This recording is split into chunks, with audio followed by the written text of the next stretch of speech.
Hi there. Hi there. It's the 28th of January 2018 and it's Sunday afternoon, and I'm afraid we are the bearer of bad tidings, aren't we, dear? Afraid so. I'm going to try and do this without getting upset. The last 48 hours have been incredibly emotional. And traumatic. Yeah, very traumatic indeed. So, I'm sorry to have to report that Molly has passed away 17 days before her 20th birthday. She didn't quite make it to 20, bless her.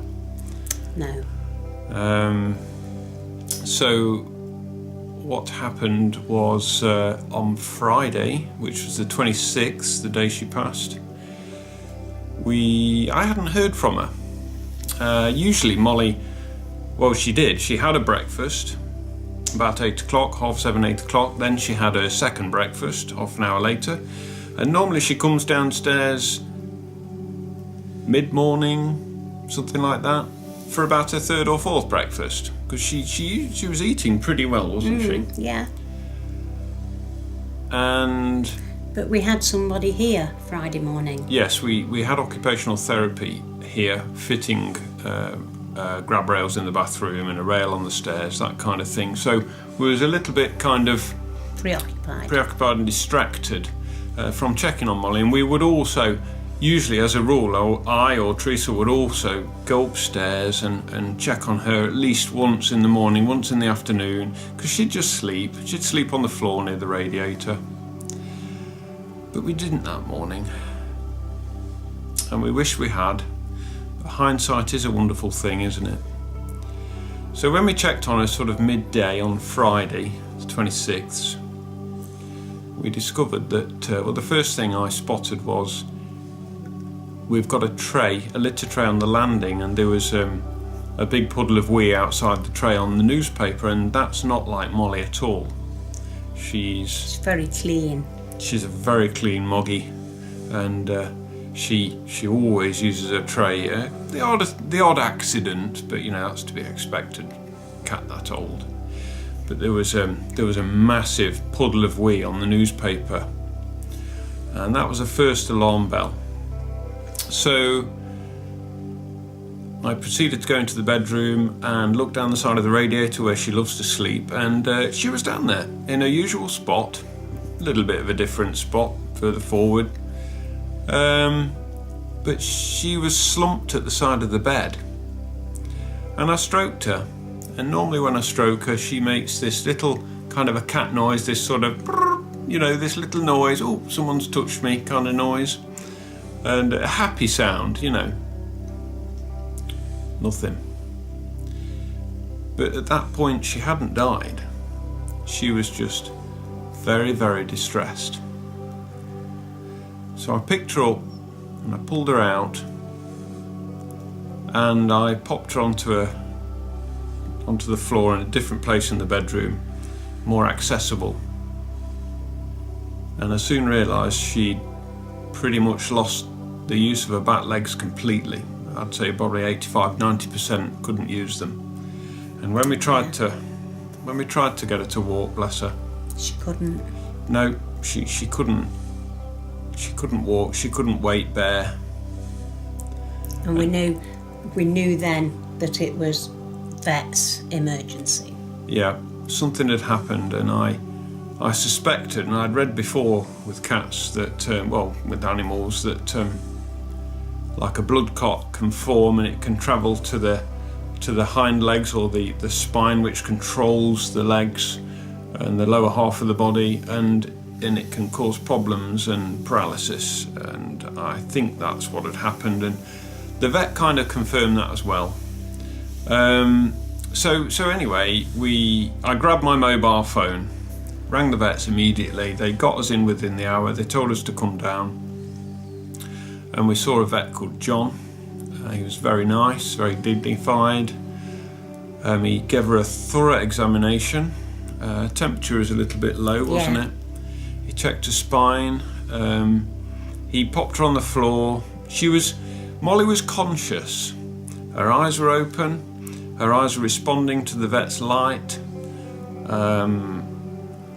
He popped her on the floor to see if she'd walk. She just stood on the spot, frozen, didn't she, darling?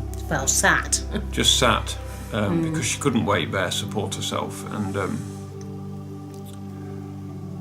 so... He said we'd got 2 options. Yeah. Well, I'll just say before we go into that, the wee that was round the tray, I can only imagine Molly would have dragged herself from the radiator in the bedroom across the floor, which is only a short distance to the landing.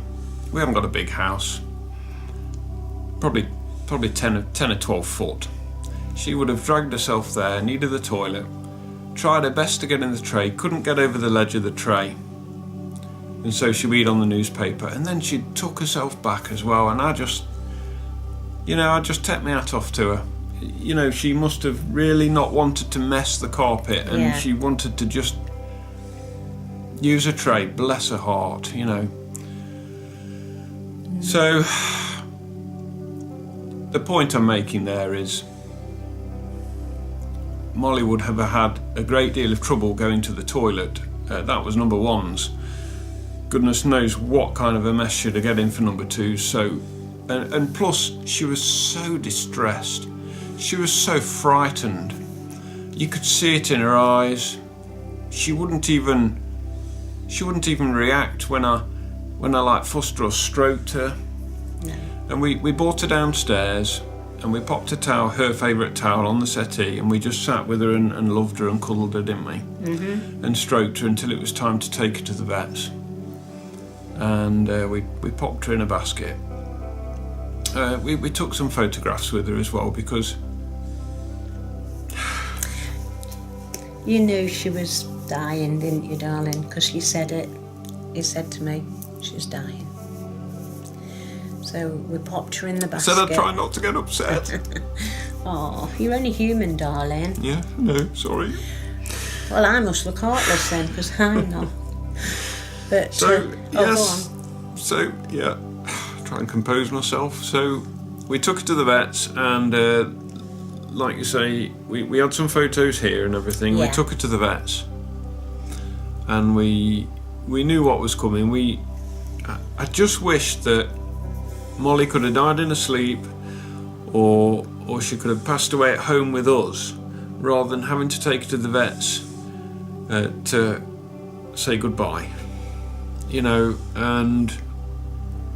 but that's what we had to do. The vet said we'd got 2 choices, didn't he? What were the 2 choices? Well, obviously, one choice was to go into the hospital, the vet hospital, and be put on a drip and be tube fed and given antibiotics and things that would probably keep her going for about a week or so.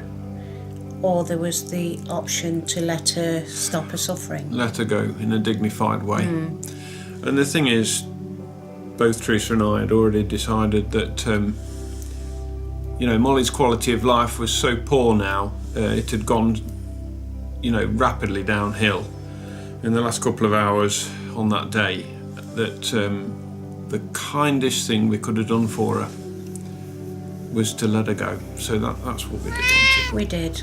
And the vet couldn't have been nicer. It's very nice, yeah. And we didn't leave her there. We brought her home because we wanted to take her ourselves to our local pet crematorium. And they are wonderful. And 3 years ago today, our beloved Bess died, our dog. Yeah. And we took her, well, the vet sent her to Forget-Me-Nots as well. And we had such a lovely, lovely experience, didn't we? Yeah, Forget-Me-Not Pet Crematorium in Trowell, Nottinghamshire. Can't rate them enough. Beautiful people. Very dignified, beautiful people. And they were just fantastic. Nothing was too much trouble, was it? No. So yes, as Teresa says, 3 years ago our dog passed away on the 28th of January, and Molly passed away on the 26th, and we just found that a little bit uncanny, really, didn't we, darling? I think they wanted to be together. Yeah, Molly just wanted to hang on another 3 years before joining Bess, so they did get on well together. So we brought Molly back home with us from the vets, wrapped in a towel, bless her, and we had more photographs and things taken, didn't we, dear? And because we want to remember her. We want to remember her. And I rang the pet crematorium and we took her down there. It's not far, 5 miles, 5-6 miles. We took her down there ourselves and left her there overnight, and It was 4 o'clock, wasn't it? Yeah, it was 4 o'clock that day, and Molly passed away at 2:28 p.m. And by 4 o'clock we took her down to the pet crem, and they took care of her there. And the next day we collected her ashes, didn't we? At 10 o'clock in the morning. At 10 in the morning. Brilliant. They also did a couple of little paw prints. I can probably reach one up here. Won't be a second, he's just reaching for it. Right, so there is Molly's paw print. One of her front. That's one of her front paws. They did a paw print to the left and right. Front paws, and we've also got. We had I can't reach the little jar. Little bottle that normally you can get fairy dust or things in, and that has got a small sample of Molly's fur, and it's absolutely beautiful because she had a range of colours, and they've managed to collect almost every colour on her coat in this little sample. Yeah, she'd got a little. Sorry, that was me again. I've got right. a thing about this tripod. I think I hate it. Don't worry, it is a bit close. So, I'm afraid that's our bad news. I'd just like to say that I think I've got just over 600 subscribers on my channel now, and an awful lot of people always say and send love to Molly and say hi to Molly, that kind of thing, because in some of my videos, well, in a lot of my videos actually, Molly, I'm recording a video and Molly tends to home in on my voice, and then she comes and joins me and makes herself known also, doesn't she, in the past? So with her delicate little meow, howl, howl. So, okay guys, so we just wanted to share that with you, just in case anybody was going to comment on anything and say, how's Molly doing? Yeah. We just wanted to let you know. But even if you do, that's fine, you know, so. Right, I think that's all we've got to say. Just one final thing. Molly and Bess, Teresa and I, Teresa's got her children, haven't you? Yes. And I've got my children, but we don't have children together. No. Biologically. No. And it's a bit of a funny thing, really. We used to call Bess was our dog, and Molly was our cat, and we used to call them our kids, children. Our kids.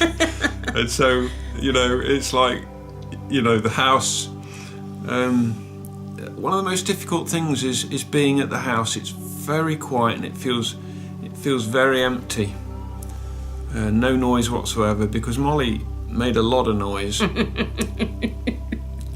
Sorry, but she did. She made a lot of noise, and she was very vocal. And I'm 45 years old, and Molly was, like I say, she was 17 days off 20. I've had her with me before you, haven't I? I've had her for almost half my life, and that kind of puts it into perspective. Wow, that's old. Thanks. But seriously though, it kind of puts it into perspective, doesn't it? Just to lose somebody, an animal, a beloved pet, after so long, 20 years, you know, that's so long. Well, as you said, we would eat, sleep, dream, breathe. every week, every waking moment was Molly. Yeah, if I wasn't doing the litter trays, I was preparing food for her. We walk in the house. We don't leave the door open because we don't want to go out. She's a house cat, you know, the last year. And I don't know.